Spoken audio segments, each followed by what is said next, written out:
Welcome back to Larry's Fountain Pens, and I'm Larry the Pen Bug Guy. Glad you can make it back with me. Peace. I'm going to do an update review on a pen that's been out for a few years that resembles kind of like other pens. In other words, this pen has maybe borrowed designs from some other pens, as you will plainly see when you look at the pen. And I will give you some examples of that as well. Let's open the box up, because this is how it will come. This is the Hero 9315 that I think I did a review on maybe a couple of years ago.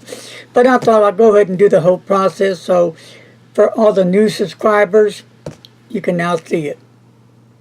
It comes in a nice cardboard box with the Hero logo on the top. It's 1931, I believe, correct? Make sure I'm correct. Yep. And that's the logo on the box.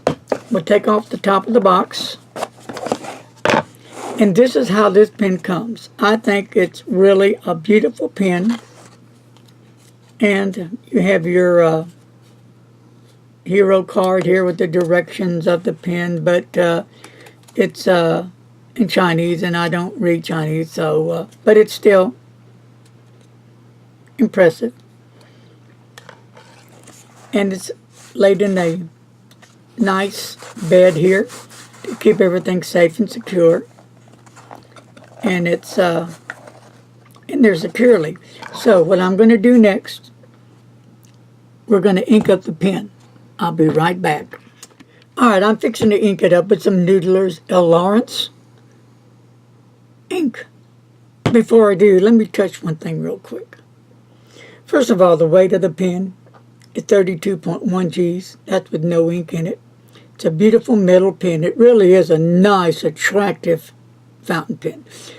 You know, I like the rose gold finish it has with the band with Hero, and it has 9315 on the band. Really is a beautiful pen. It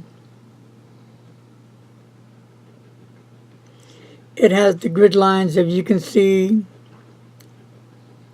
up and through the barrel. But there's something that's been borrowed from other design pen manufacturers, as you can see. The clip, what does that remind you of? Parker, maybe? Parker Arrow, maybe? Nice clip. Now let's go to the top of the pen. Now, how they come up with this, I have no idea. But you know what that is, right? Mont Blanc logo.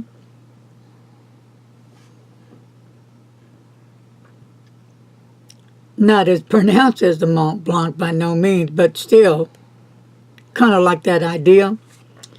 Maybe they thought it would make the pen look classier, but the pen overall is really a nice looking pen.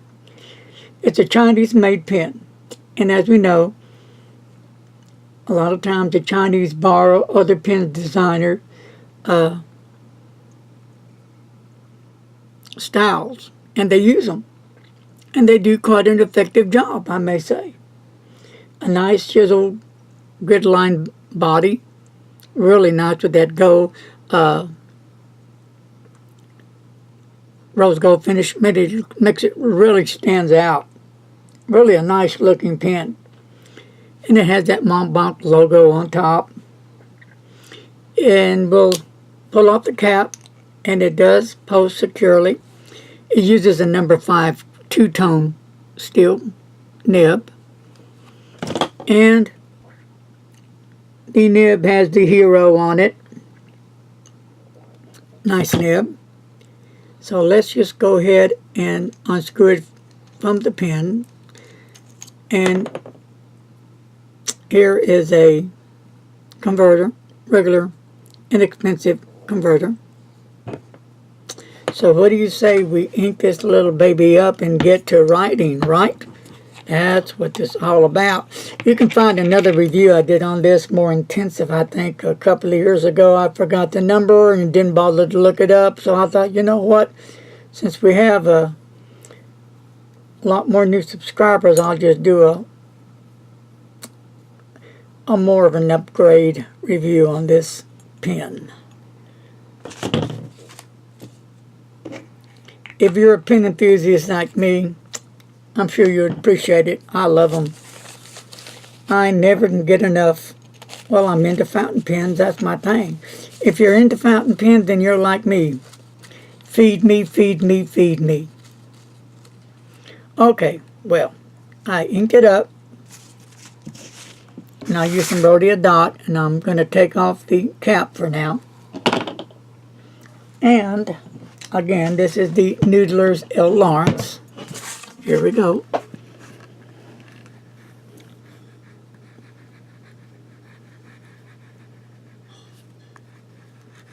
Now, I can't talk and write at the same time. So, this nib is nice. It's not great.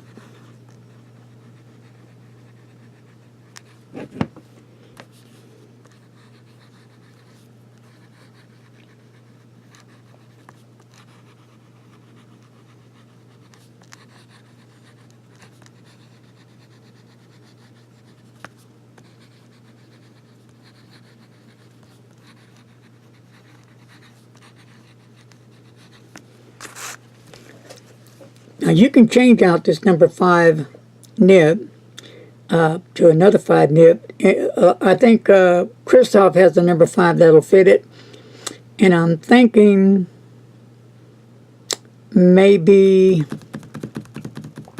now I'm not sure, a number 5 Bach nib might fit it. Or even a Jowo number 5 nib might fit it.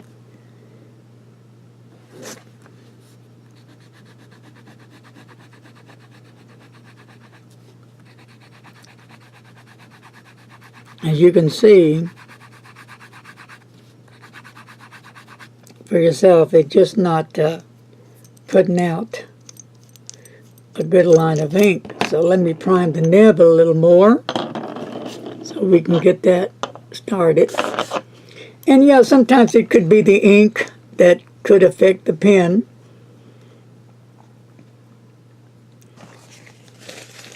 Because later what I'll do is I'll wash this out and I will try a different ink to see what kind of results I get. So now I've just primed the feed, so we should get a better result, I hope.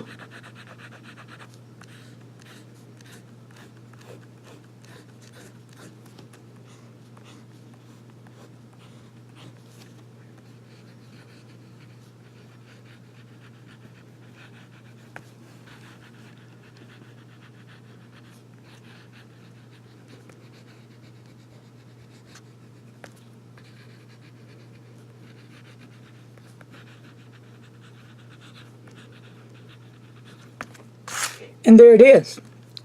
You can see how you have some skips there, there,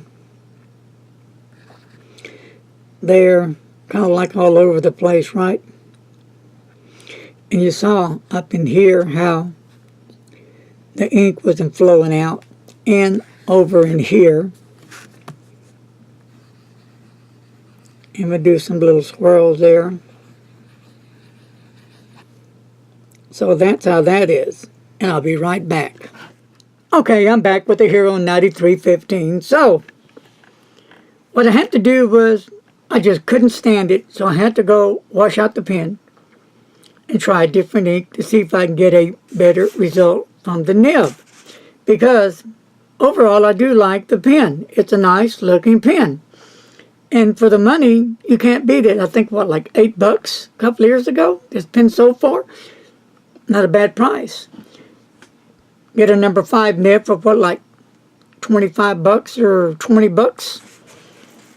And a more wetter nib than this, then you got really a decent pen. So I am going to use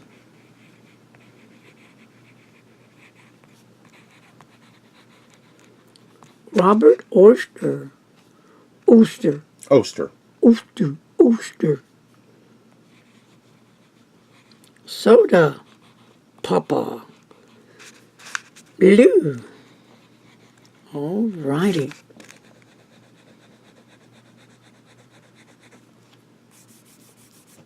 It's a very dry nib.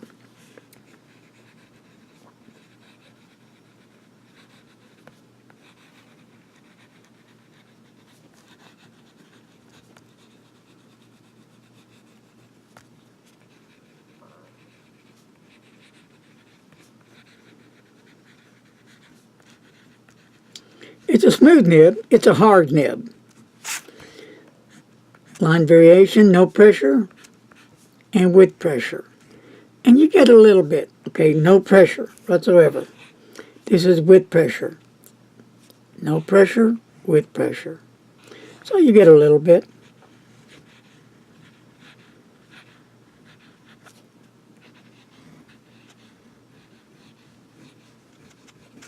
So,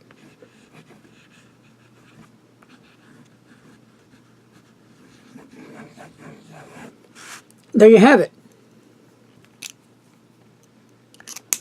The update on the Hero 9315 that has a little bit of the Mont Blanc on top and a little bit of the Parker in the clip.